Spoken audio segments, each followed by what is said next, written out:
Welcome to Thought Leaders, featuring interviews with some of the best minds in the industry. Today's special guest is industry veteran and hybrid product expert, Butch Boley.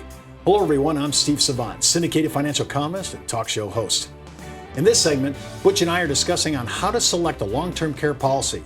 We'll address what provisions consumers are buying to cover their golden years. Well, it's true. These policies are all over the board. And there's not many left in the market, I have to say. Butch, we're talking about maybe 6 major players, and that's all that's left in the market. That's correct. I'm looking at the claims. I remember we talked to yesterday about the activities of daily living. One of the things that's going to really hit your price tag is how long you're going to wait. This is kind of like disability deduction. Now you're talking about long-term care elimination periods, that's right? Correct. Yep. So we're going to have to think about that, and also the location of the care. I mentioned yesterday, if you're thinking about moving from your place, you may want to look first where you're going to move and where are the cost factors. I mean, if you're going to retire in New York City or LA, it's going to be expensive. Absolutely. So you got to find out there's places that are really great care for a lot less money. Now, when we're talking about long-term care, we're talking about some of the basic ideas of choosing it. One of them is it a qualified policy? I mean, the government's kind of got involved in this now, and so we have to have a qualified policy. Yeah, and anytime you can have income coming out tax-free to help pay for this benefit, why wouldn't you? I like the idea. Some people are using their HSA accounts to fund long-term care premiums, which is legit, and some are going to use, as we'll talk about later on in the week, they'll be using linked products, these linked benefits, whether it's life insurance or annuities, a lot of cool things. We have to come up with the amount of the death benefit. Now, some people have really good longevity in their family, and they have pretty good health history. But remember, a third of Americans don't have any of that. So they're thinking, well, maybe I don't have to worry about it because I'll die before I really need to exercise the death benefit. Most of my family once they started turning down, it was a very quick kind of a quick trip to the passing. The amount of the benefit is going to be necessary. You're going to have to think about that. And then how is it going to be paid? Now, I want you to talk a little bit about reimbursement versus indemnification. Yeah, reimbursement is where the check comes back to you.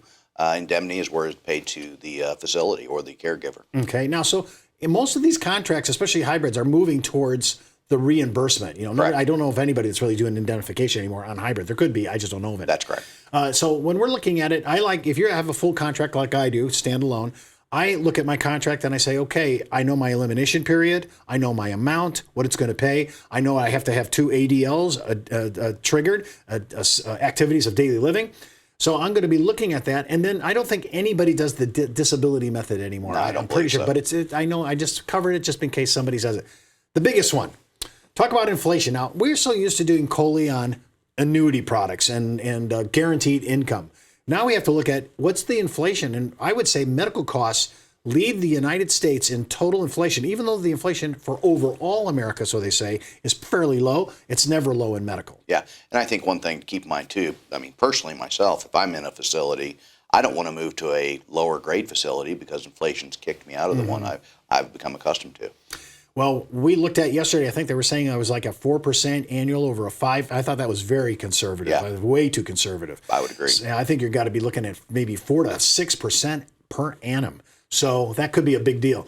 One of the issues of standalone contracts, people look at the guaranteed renewability. Now, the problem is it's guaranteed renewability, but the premium isn't guaranteed. It could go up. That's correct. So you can't get out of your policy, but it may be too expensive. Yeah, and we've seen some pretty substantial rate hikes in the last 5 years or so on in-force business. We've seen people leave their standalone policies for hybrid contracts just because it's just too pricey. Correct. And most of the carriers, what's the bump? They're trying to hold the premiums, but they just can't. They can't. They have actual claims on their LTC. Correct. What about waiver of premium?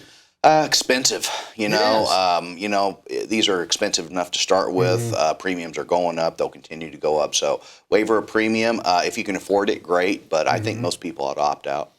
I think, one of the things that always are, Obamacare took care of pre-existing issues, but that doesn't hold true for long-term care. That's correct. So that could be an underwriting issue. Sure. And this isn't like life insurance where I have super preferred, preferred plus, preferred, standard plus, standard. We have so many iterations. In regular underwriting, according to most LTCs, it's just you're either preferred, standard, or you're substandard. That's correct. So, it's pretty limited. So when I'm thinking of waiver of premium, if I have enough money for a standalone contract, I probably have enough for that if you're really young, especially if you're in your early 50s buying long-term care. I have to say, more planners now are looking a little bit younger. I usually think, well, I'll just wait till I'm in my 60s. Hopefully I'll be healthy. I'll go and get it then. But now we're looking at going all the way down to your age 50 and then these prior. One other place, the place of care. Is this gonna matter? Yeah, absolutely. Is it going to require you to be in a facility, or are you going to be able to get home health care? And to me, that's a big question. And again, you need to really think about that from a client point of view and an advisor point of view. Where is this going to take place? And then the plan of the care.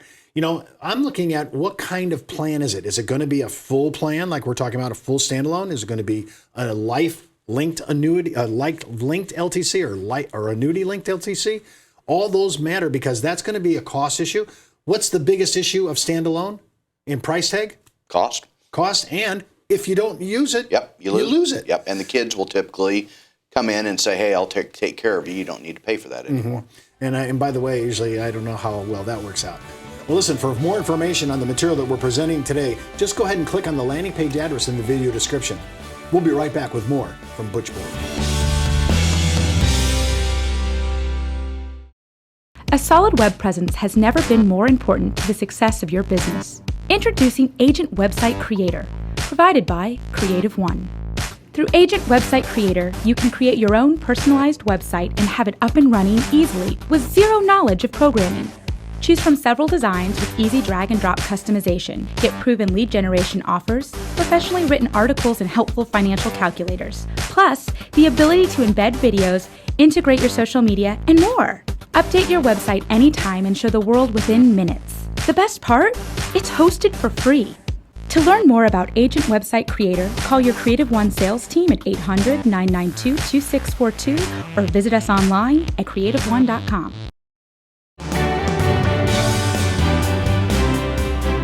In this segment, Butch and I are continuing our discussion on how to select a long-term care policy. Now, we talked about some of the attributes, advantages, and when we're selecting a policy, let's go back to that again. And I want to pick up right about here, the level of care. Now, this is a big debate. Skilled care, daily nursing home with registered nurses or these assistant nurses are very expensive. Very expensive, highest level of care. These are people that really need to be looked at 24/7. This phrase custodial care comes into view because and by the way, I have to say this, remember, every contract's different. The language in long-term care is probably more, I'm not a scholar. I'm not an attorney. And sometimes I really need to see good summary statements from a carrier that's going to really spell out what do they mean by custodial care? What do they mean by skilled living? What do they mean by assisted living? Because this language has become the big debate, or sometimes in arbitration, what did the contract actually say? What did the agent say? Absolutely. So before you go out and do summary statements for yourself, I'd try to get that from the home office. Absolutely. Talk a little bit about pre-existing conditions. We touched on it. Think about in life insurance, I understand all that impact. That's mortality. Yeah. But this is morbidity. This is morbidity. Have you had any procedures on your back? Have you had knee replacements? Those types of things affect the pricing of the product. I'm looking at the things that we talked about in the benefit amount, the benefit period, the waiting period, inflation or the CPI rider. All these things are going to impact how I select because everybody prices some price to the CPI, some price to the inflation rate. Some have their own mark to Moody's. It just depends upon what they're using. So to find out if I should put a rider on, find out what it's marked to or the reference point. Right. Deductible or waiting periods. Now, I have to say everybody, I would imagine 90 days is probably the average, but you could go out to 120 days and some people are saying, to chop this premium down, to really reduce it, I'm really going to have to go as far out as I can go. Correct. I have enough cash to maybe get me to 120 days, maybe 180 days. That's what I got to do to keep this premium down. Now, when we talk about this from a complete disability point of view, I understand that. I have had disability all my life, so I understand the waiting period. For the elimination period, this is now a cost issue. Not so much I want to do it, I have to do it. That's correct. So I got to drag it out. Alzheimer's, most policies now include coverage. Talk about that. That's just a change. This is a big change. With Alzheimer's, Parkinson's, those types of things becoming more prevalent, some of these policies are now starting to cover that. Now, when I alluded earlier about the policy's contractual language, I always start to think about, well, the policy and the contract is only as good as the carrier behind it. So that brings me to my rating the company. So if I'm thinking about a carrier, I'm looking at 6 different rating services. I noticed that AM Best says that their rating services is claims paying ability versus some of the other ones like Moody's and Standard & Poor's, which is financial stability or financial strength. Correct. How big is that for this? Because this is exposure. This is probably the one time in your life that you want to make sure that payment's coming in. So maybe you're not interested in a BBB plus. That's correct. Maybe an annuity, but not for long-term care. That's correct. Okay, so there's only a half a dozen carriers left, that are really in this marketplace that really do long-term care, that are out in the brokerage market. So this could really shrink the kind of players that we have. I'd like to look at the ratings, and we have all that. We can actually put that all on one map and say, here are all the ratings of the surviving standalone contracts, as well as, by the way, the linked benefits. And the last thing I want to talk about, I kind of skipped over it, was home health care. Now, this is the end game for almost everybody. I don't know about you, Butch. You live on a great farm and acres. Do you want to leave that place? Really don't want to, but I'm going to try to stay at home as long as I physically can. That's all there is to it. Think about this. Some of the hotels are already building their hotels or actually reconfiguring their hotels for the possibility of becoming facilities, already thinking down that road in the future, because the baby boomers are going to swamp the marketplace when we get into retirement, and we're going to need facilities like this. People in their home construction that are building in their mid-60s to 70s are already accommodating the walk-in tubs. They're already accommodating all the features inside the kitchen that you can get to certain things very easily. And no stairs and no second floor. And out to everything's level to the pool area. They're really thinking this through. Absolutely, because you have to. That's all there is to it. I've noticed in my area, I go shopping on the first Wednesday of every month because they give discounts for seniors. And I see these 3 ladies pull up in Uber cars, right? And they take all their groceries out, they put them in, they drive them back to their home. But every place they go, they have level first floor facilities in their homes. They're already making their entire facility in their home ready to go because they don't want to leave their home. That's correct. Now, these contracts, do the hybrids pay for this as well? I know the standalone. Yeah, they sure can. So they're going to be able to do the same thing, 2 out of the 6 ADLs that Correct. trigger it? Yep. Okay, so when we're looking at this, we're going to have to I want to seek professional guidance. There are people in our industry that are completely geared for long-term care and linked benefits in long-term care. And those are the kind of people that before you just have anybody write it, you might want to ask their credentials. Hey, how long have you been doing this? Is this an area of expertise? Because this is one of those areas where I'm not just selling a term contract for life insurance. This is really important. Listen, for more information on the material presented in today's show, just click on the landing page address in the video description. And for more information on all our shows, seminars, and workshops, just follow us out on social media or visit us out on our website. I'm Steve Savant. We'll see you next time on Thought Leaders. And remember, keep thinking outside the box.